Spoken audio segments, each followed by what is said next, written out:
திருநங்கைகள் கும்பிடுற இந்த கூத்தாண்டவர் கோயிலோட வரலாறு உங்களுக்கு தெரியுமா? இந்த கோயில் இந்த தலையை எடுத்துட்டு போறாங்களே, இதுக்கு பின்னாடி பயங்கரமான ஒரு இன்ட்ரெஸ்டிங்கான வரலாறு இருக்கு. நான் உங்களுக்கு சொல்றேன், கேட்ச் பண்ணிக்கோங்க.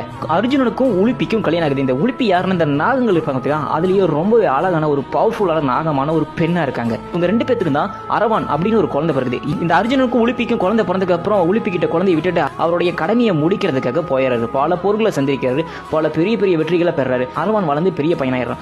இவங்க அம்மா என்ன பண்றாங்க, நீ இந்த சமயத்துல போய் உங்க அப்பாவை பார்க்க வேண்டிய இருக்கு. ஏன்னா அவருக்கு ஒரு போர் இருக்கு, ஒரு பெரிய போர் இருக்கு. அவருக்கு துணையா நீ போய் நிக்க வேண்டியது இருக்கு, போர் பண்ண வேண்டியது இருக்கு அப்படின்னு சொல்றாங்க. ஸோ இவனும் ஏத்துப்பாங்களா நம்மளை ஏத்துக்க மாட்டாங்களா அப்படின்னு சொல்லி ஒரு பயத்தோடைய அந்த அர்ஜுன் அவங்க கிட்ட போற. அர்ஜுனன் ரொம்ப ஷாக் ஆயிட்டாரு. ஏன்னா எல்லாருமே இந்த போர்ல இருக்கான், ஒருத்தராச்சும் மிஞ்சி இருக்கணும், தன்னோட குடும்பத்துல இறந்துட்டா அந்த குடும்பத்துல ஒருத்தராவது ஒரு வாரிசாவது மிஞ்சி இருக்கணும் அப்படின்னு சொல்லி தான் அவனையே தனியா விட்டுட்டு வந்தாரு. ஆனா இவனும் இப்படி போர்க்களத்துல இருந்து நிற்கும் போது அர்ஜுன் ரொம்பவே ஷாக் ஆயிட்டு. ஸோ மறுநாள் ஒரு டிஸ்கஸ் பண்றாங்க. அது என்னன்னா களபலி. இது பாத்தீங்கன்னா மோட்டிவேட் பண்றதுக்காகவும் வெறி ஏத்துறதுக்காகவும் இதை களபலி அப்படின்னு கொடுப்பாங்க.